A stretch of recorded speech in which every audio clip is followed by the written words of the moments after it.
हमारे आज का जो टॉपिक है उसका नाम है वनस्पति जगत यानी कि प्लांट किंगडम। और ये हमारे शुरू के 2 चैप्टर्स का आगे का भाग है। शुरू के जो अध्याय दिए हैं चैप्टर नंबर 1 और चैप्टर नंबर 2। चैप्टर नंबर 1 में जो हम पढ़ते हैं वो हम वर्गीकरण के अलग अलग तरीके पढ़ते हैं, इसलिए हम उसको फास्ट फॉरवर्ड रिवाइज कर लेते हैं।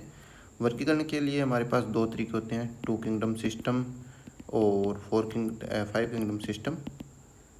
और 2 किंगडम सिस्टम लिनियस ने दिया था और उसने इसमें 2 प्रकार के किंगडम बनाए थे, एक प्लांट और एक एनिमेलिया, और ये अभी नहीं चलता है। फिर 5 किंगडम सिस्टम आता है जो वेट टेकर ने दिया था, और इसके अंदर 5 किंगडम आते हैं जिनके पांचों के नाम है मोनेरा, प्रोटिस्टा, फंगस, प्लांट और एनिमेलिया।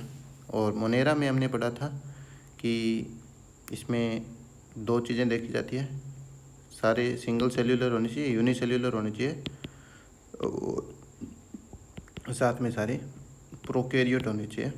फिर इसमें प्रोटिस्टा में हमने पढ़ा था कि ये भी सारे सिंगल सेल होते हैं लेकिन ये यूकैरियोटिक होते हैं। और फिर हमने फंगई, प्लांट और एनिमेलिया में पढ़ा था कि ये पोषण के आधार पे इनका वर्गीकरण किया जाता है। प्लांट होता है ये स्वपोषी होता है, एनिमेलिया होता है ये विषमपोषी होता है, और जो फंगई होता है ये विषमपोषी होता है मगर विषमपोषी में मृत जीवी कैटेगरी का होता है। अगर इस वर्गीकरण को थोड़ा सा देखें तो ये इस प्रकार हो जाता है कि ये अपने भोजन स्वयं बनाते हैं प्लांट, एनिमेलिया उनको ग्रहण करता है अपने अंदर की ओर और इंटरनल डाइजेशन होता है। फंगई होता है ये बाहर ही बचाते हैं, बाहर एंजाइम छोड़ते हैं सड़ी गली चीज़ों के ऊपर, क्योंकि जीवित चीज़ें होती है वो तो अपने ऊपर एंजाइम को जीने नहीं देगी, पर मृत चीज़ें होती है या सड़ी गली चीज़ें होती है उनके ऊपर एंजाइम छोड़ेंगे, और फिर उस एंजाइम से जो भोजन का बाहरी एक्सटर्नल डाइजेशन हो जाता है उसको ग्रहण कर लेते हैं। तो ये इनका एक गुण है, इसमें एक्सटर्नल डाइजेशन पाया जाता है। और ये तो स्वयं बनाता है प्लांट, तो इसमें डाइजेशन वाला कोई सिस्टम है नहीं, और इसमें इंटरनल डाइजेशन होता है एनिमेलिया में। ये भी इनका वर्गीकरण का एक आधार है। फिर हमने ये भी पढ़ा था कि प्रोटिस्टा में एक स्लाइम मोल्ड नाम की एक कैटेगरी होती है, चलो इसके बाद में वर्गीकरण कर लेंगे, पर एक ये भी ध्यान रखोगे कि फंगस की कैटेगरी में एक इसकी कोशिका भित्ति का भी महत्वपूर्ण योगदान होता है। और इस फंगस में कोशिका भित्ति होती है काइटिन की, प्लांट में कोशिका भित्ति होती है सेल्यूलोज की, और एनिमेलिया में कोशिका भित्ति होती नहीं है। फिर मोनेरा में हमने पढ़ा था इनका आधार नहीं है कोशिका भित्ति, तो मोनेरा में हमने पढ़ा था कि कोशिका भित्ति वाले भी हो सकते हैं जैसे कि बैक्टीरिया, और बिना कोशिका भित्ति वाले भी हो सकते हैं जैसे कि माइकोप्लाज्मा। प्रोटिस्टा में अच्छा एक फास्ट फॉरवर्ड और देख लेते हैं, इनके उपभाग भी देख लेते हैं। तो मोनेरा में हमने 4 प्रकार के उपभाग होते हैं जो हमने नहीं पढ़े थे, फिर भी मैं आपको वर्गीकरण में बता देता हूँ कि मोनेरा में 4 प्रकार के भाग होते हैं।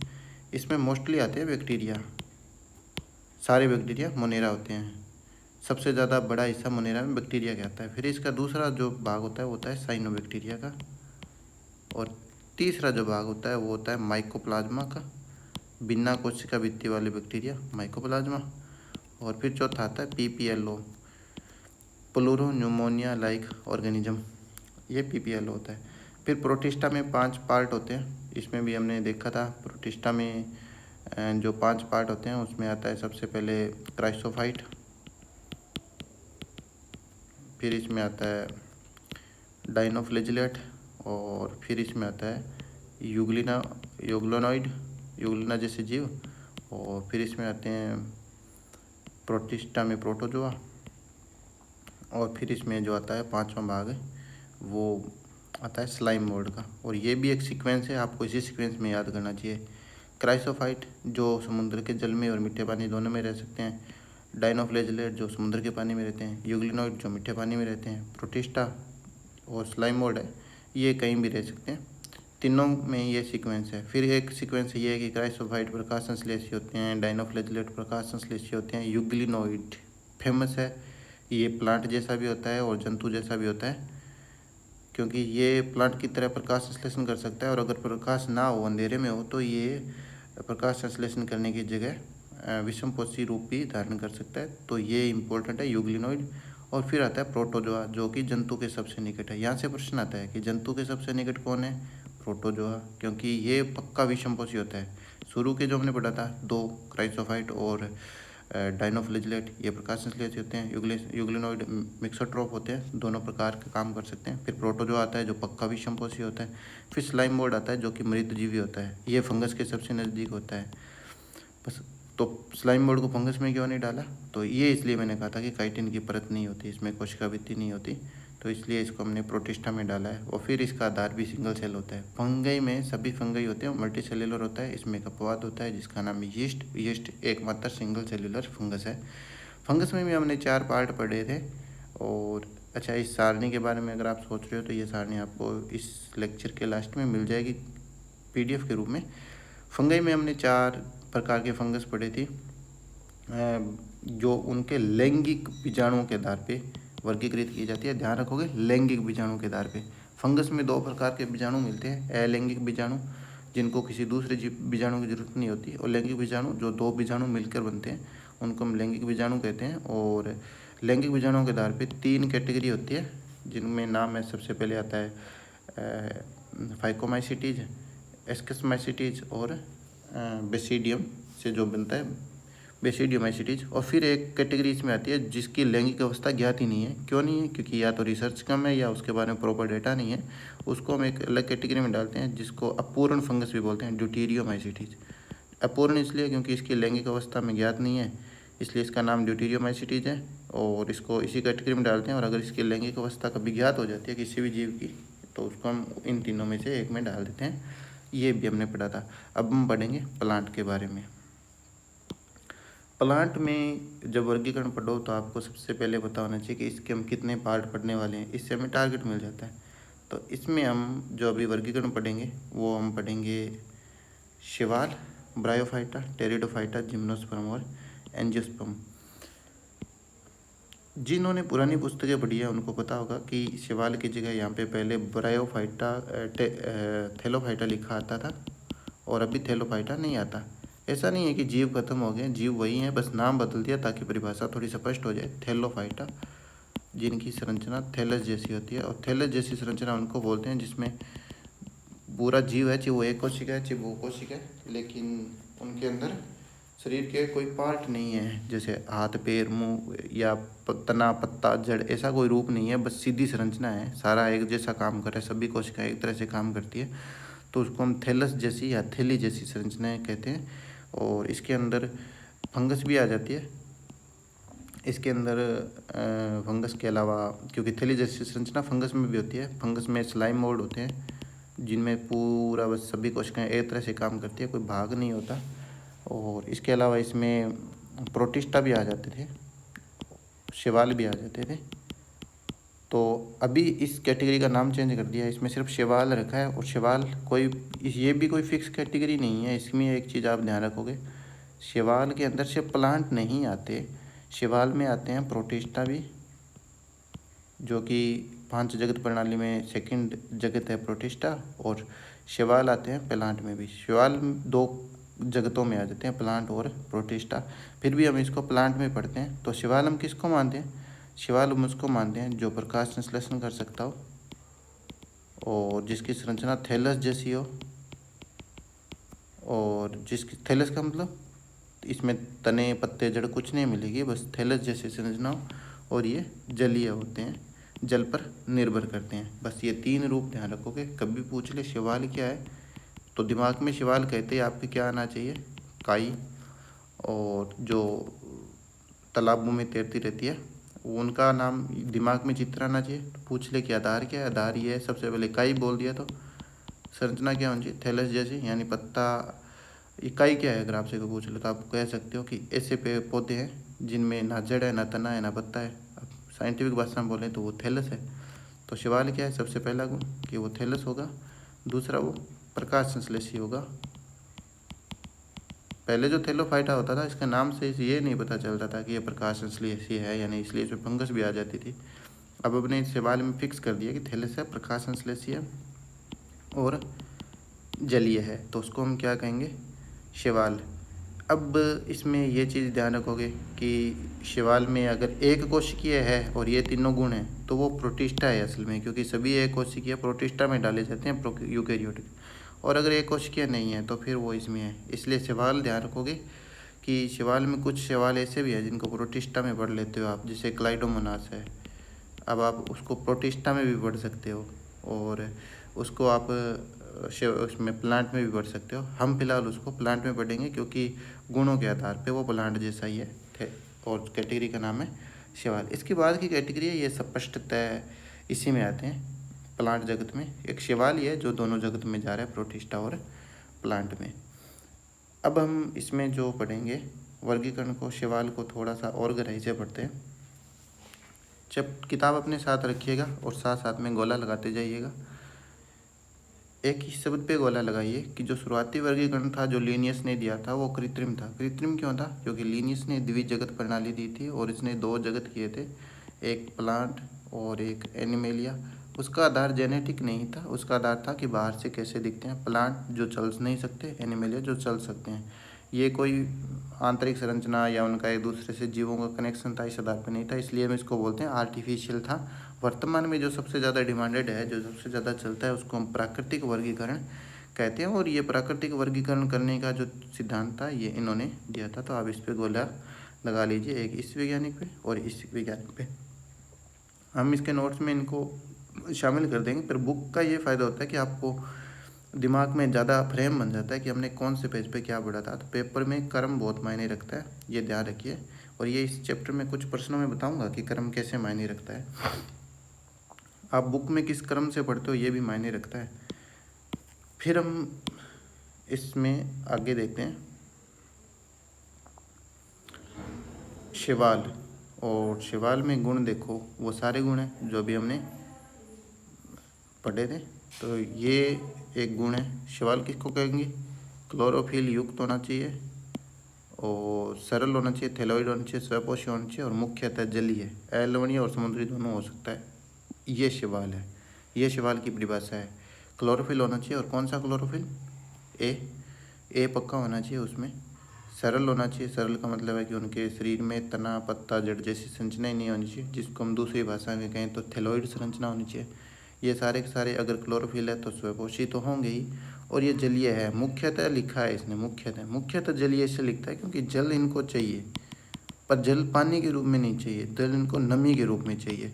जो कुछ काइयाँ होती है, काई होती है जो नमी वाली जगह पे या पक्के चट्टानों पे उग जाते हैं, वो भी शैवाल हैं, लेकिन वहाँ उनको पानी नहीं, नमी चाहिए। तो इस मुख्यतः शब्द को भी फोकस करना कि पानी इनके लिए कोई पक्की शर्त नहीं है, पर नमी इनको गारंटेड चाहिए।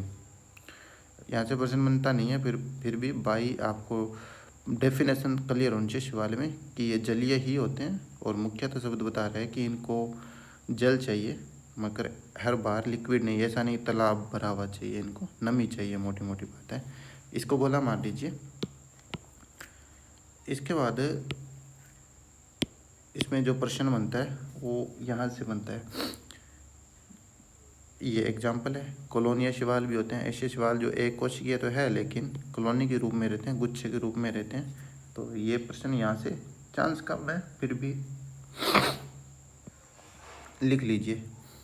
फिर शैवाल में जनन का जो प्रकार होता है वो कायिक जनन कर सकता है, अलैंगिक जनन कर सकता है और लैंगिक जनन कर सकता है।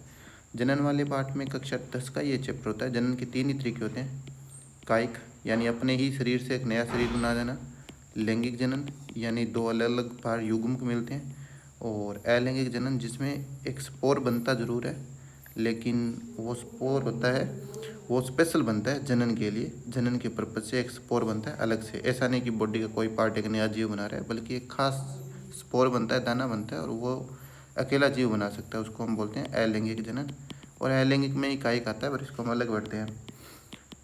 तो 3 प्रकार होता है, तो शैवालों में तीनों प्रकार के जनन होते हैं। तो ये भी आप नोट करने वाली बात नहीं है, फिर भी बस फोकस रखना। जैसे जैसे आप चैप्टर पढ़ोगे तो आप इस चीज़ पे अपने आप चले जाओगे कि इनमें तीनों ही प्रकार के जनन होते हैं। फिर इसमें जो फोकस देने वाली चीज़ है ये शब्द जूस्पोर, तो ये भी आप ध्यान रखोगे जूस्पोर क्या होता है। और जूस्पोर क्या होता है, ये एक बार मैं आपको डेफिनेशन इसकी दे देता हूँ। जूस्पोर, जू पढ़ते आपके दिमाग में जंतु आना चाहिए, और जंतु की क्या खासियत होती है, लिनियस वाली बात याद करो, जंतु उसको मानेंगे जो चल सकता है। तो ऐसा कोई भी स्पोर जो चल सकता है इसका मतलब उस पर फ्लैजिला मिलेंगे। फ्लैजिला की मदद से स्पोर चलते हैं, ये घूमते हैं पानी के अंदर या आगे पीछे होते हैं, तो इससे जीव चलता है। तो ऐसे स्पोर, ऐसे जनन वाले दाने या अंग जो चल सकते हैं उसको हम जूस स्पोर बोलते हैं।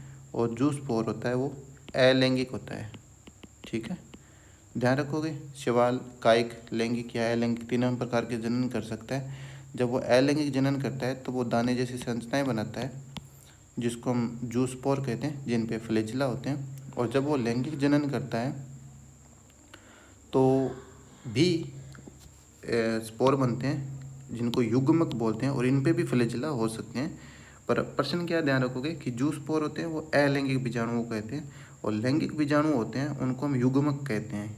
क्या कहते हैं? युग्मक। मादा युग्मक, नर युग्मक, दो प्रकार के हो सकते हैं या दोनों सेम हो सकते हैं। अगर दोनों सेम होते हैं तो उनको हम समयुग्मक ही कहते हैं, और अगर दोनों युग्मक अलग अलग प्रकार के हैं, एक मादा युग्मक एक नर युग्मक, नर छोटा होता है और मादा युग्मक बड़ा होता है। ध्यान रखना, नर युग्मक छोटा होता है, यहाँ से प्रश्न आ सकते हैं। अगर हम मानव जनन की भी बात करें तो अंडा बड़ा होता है और शुक्राणु छोटा होता है, क्योंकि उसको चल कर जाना होता है तो वो छोटा होता है। तो अगर दोनों युग्मक अलग अलग है तो उसको असमयुग्मक कहते हैं। तो आपको इन दोनों पे गोला लगाना है, और साथ में नोट क्या करना है, साथ में नोट ये कीजिएगा कि जो स्पोर है वो अलैंगिक बीजाणु है, और इन पे हमेशा क्या मिलेगा? फ्लैजिला। तो स्ट्रक्चर याद रखोगे, ऐसी स्ट्रक्चर होती है। और युग्मक होते हैं ये लैंगिक बीजाणु है, और इन पे भी फ्लैजिला मिल सकता है, ऐसी बात नहीं है कि फ्लैजिला इस पे नहीं होता। अगर युग्मक दोनों सेम है तो उसे हम समयुग्मक ही कहते हैं, और अगर युग्मक अलग अलग है तो उसको एक को मादा युग्मक और एक को नर युग्मक बोलते हैं, और इस पूरे कैटेगरी सिस्टम को हम बोलते हैं विषम युग्म जी। तो ये भी ध्यान रखोगे।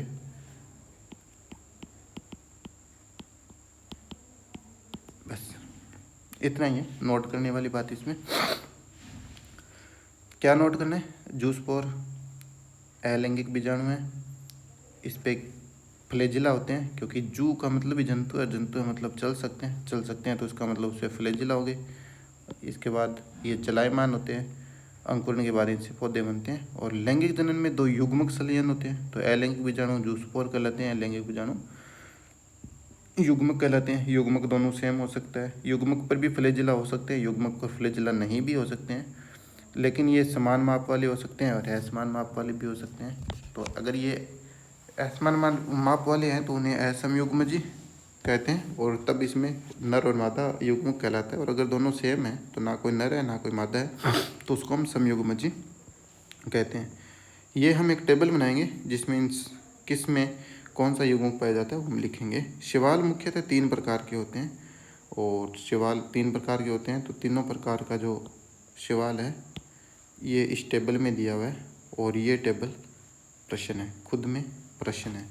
सेकंड ग्रेड पेपर में पीछे से इस टेबल में प्रश्न आया था, और इस टेबल से प्रश्न कहाँ कहाँ से आता है। तो 3 प्रकार के शैवाल होते हैं, हरे शैवाल, भूरे शैवाल, लाल शैवाल। नाम में ही जान है, हरे यानी क्लोरोफिल जिसमें हरा हो, हालांकि क्लोरोफिल सब में होते हैं। फिर क्लोरो शब्द का भी एक खुद का एक अर्थ होता है वैसे, हरा। क्लोरोफिल ए इसमें, क्लोरोफिल ए इसमें, क्लोरोफिल ए इसमें। तो ऐसा मत समझना कि क्लोरोफाइस में क्लोरोफिल है बाकियों में नहीं है, क्लोरोफिल सब में होते हैं।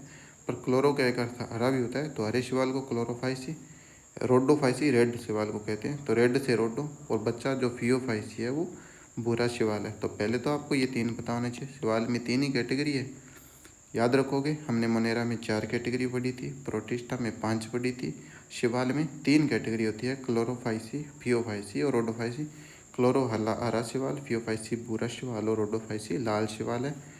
इसमें chlorophyll A B, chlorophyll A C, chlorophyll A D sequence है। और यही मैं कह रहा था, सीक्वेंस आपको पता होना चाहिए कि आपने बुक में किस सीक्वेंस में पढ़ा था। क्लोरोफाइसी में स्टार्च होता है, फियोफाइसी में मैनिटोल या लेमिनेरियन स्टार्च होता है, रोडोफाइसी में फ्लोरिडियन स्टार्च होता है। यहाँ से प्रश्न आया था पिछले सेकंड ग्रेड में कि फ्लोरिडियन जो स्टार्च होता है ये किस में मिलता है। नाम में ही जाने, रीडो से पढ़ सकते हो, फ्लोरिडो, फ्लोरिडो, रोडो। तो फ्लोरिडियन स्टार्च रोडोफाइसी में पाया जाता है। ट्रिक से आपको पता चल जाएगा। ये छोटी छोटी ट्रिक नहीं होती, ये पहचान करना या अंतर करने का एक तरीका होता है। आप इस रीड से इस रोड को पकड़ने की कोशिश करना। कोशिका भित्ति सेलुलोज की होती है क्लोरोफाइसी में, इसमें सेलुलोज और एल्जिन ये जो एक्स्ट्रा यहीं से प्रश्न आता है।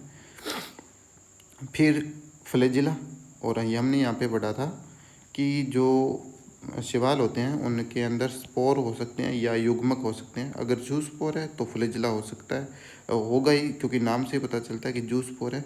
पर अगर वो युग्मक है तो फ्लैजिला वाले हो सकते हैं या बिना फ्लैजिला वाले हो सकते हैं। अगर फ्लैजिला है तो सिर्फ इसमें है और इसमें है, इसमें नहीं है। ध्यान रखोगे, इसमें है, इसमें है, इसमें नहीं है। क्रम याद रखोगे, आपको पता होना चाहिए आपने बुक में किस क्रम से पढ़ा था। Chlorophyceae, Phaeophyceae, Rhodophyceae. इसमें फ्लैजिला है, इसमें फ्लैजिला है, इसमें नहीं है। इसमें फ्लैजिला है लेकिन समान है, इसमें फ्लैजिला है लेकिन असमान, इसमें है ही नहीं।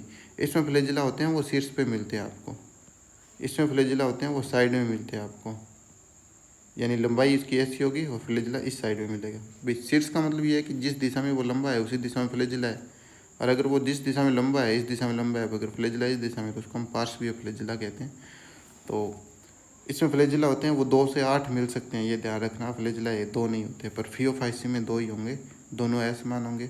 असमान का मतलब एक फ्लैजिला छोटा होगा एक बड़ा होगा, और ये अनुपस्थित होगा इसमें। याद करने का तरीका क्या रखोगे आप, चित्र बनाओगे।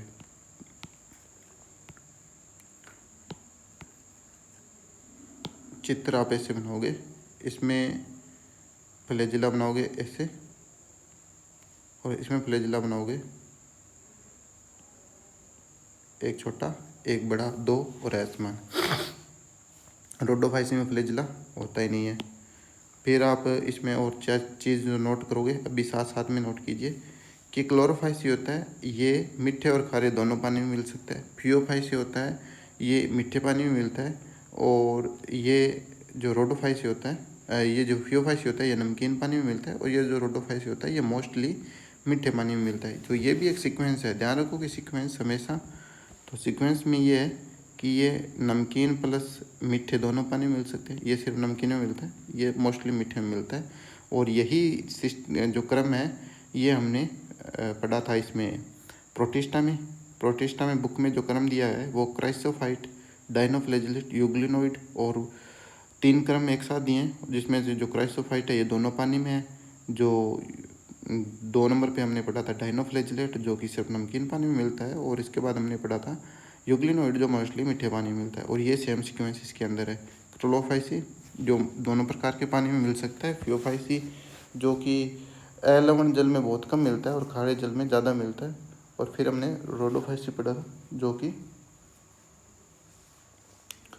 खारे जल में मीठे पानी में ज़्यादा मिलता है और कुछ खारे जल में लवण जल, ये नमकीन जल में ज़्यादा मिलता है और ये अलवण जल में मिलते हैं, यानी कि मीठे पानी में मिलते हैं। हाँ, इसका सीक्वेंस ये है, थोड़ा सा इसको नोट कर लीजिए। ये दोनों पानी में मिलता है, और ये मीठे पानी में मिलता है फ्रेश वाटर में, और ये सलाइन वाटर में ज़्यादा मिलता है।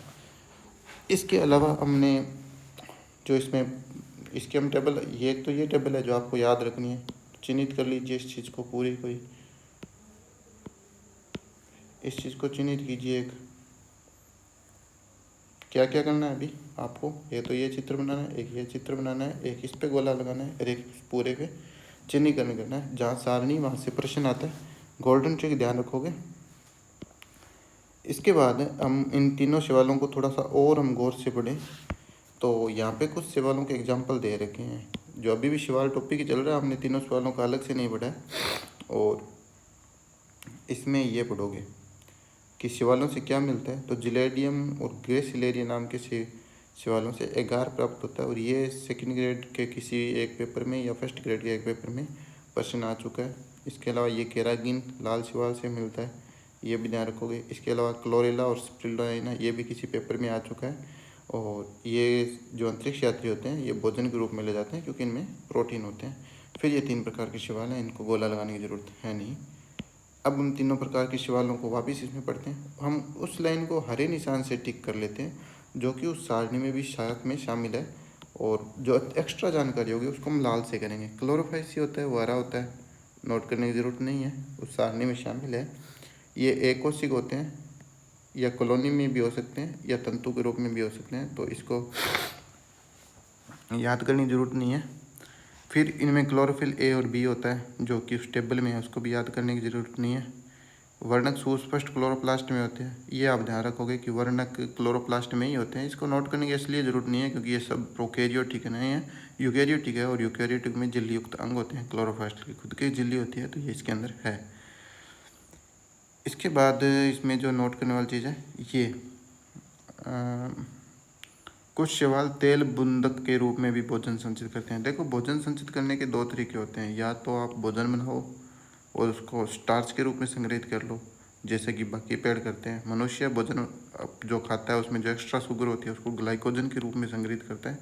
कुछ शैवाल, मोस्टली शैवाल होते हैं वो स्टार्च के रूप में संग्रहित करते हैं, पर कुछ स्टार्च होते हैं वो तेल की बूंद के रूप में भी संचित कर सकते हैं। तो ये इसमें नोट करने वाली बात नहीं है, पता नहीं क्यों, पर गोला लगा लीजिए बस।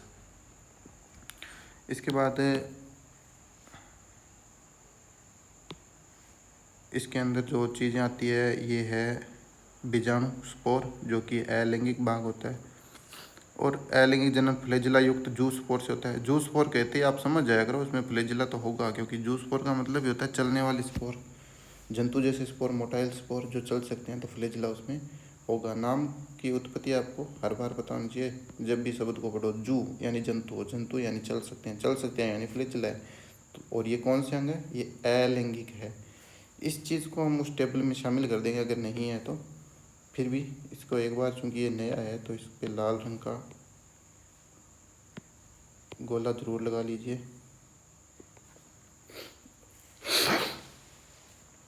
इसके बाद इसमें जो चीज़ गौर करने वाली चीज़ ये है, जो स्पोर के बाद में समयुग्म की जो लैंगिक जनन होता है उसके 3 लैंगिक जनन में, लैंगिक सम बोलते ही आपको थोड़ा सा आइडिया होना चाहिए कि हम लैंगिक जनन का मतलब क्या पढ़ रहे हैं। अलैंगिक में जू स्पोर, लैंगिक में युग्मक। अगर युग्मक समान है, दोनों सेम है, ना नर है ना मादा है, दोनों सेम है, तो उसको समयुग्मकी कहते हैं। और अगर दोनों सेम नहीं है तो उसको असम या विषमयुग्मकी कहते हैं।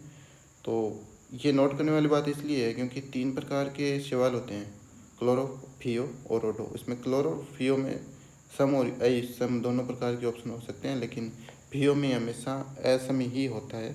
तो ये हम उस टेबल में शामिल कर देंगे, पर चूँकि ये नहीं है यहाँ पे बात, तो इसको आप गोला लगा लीजिए।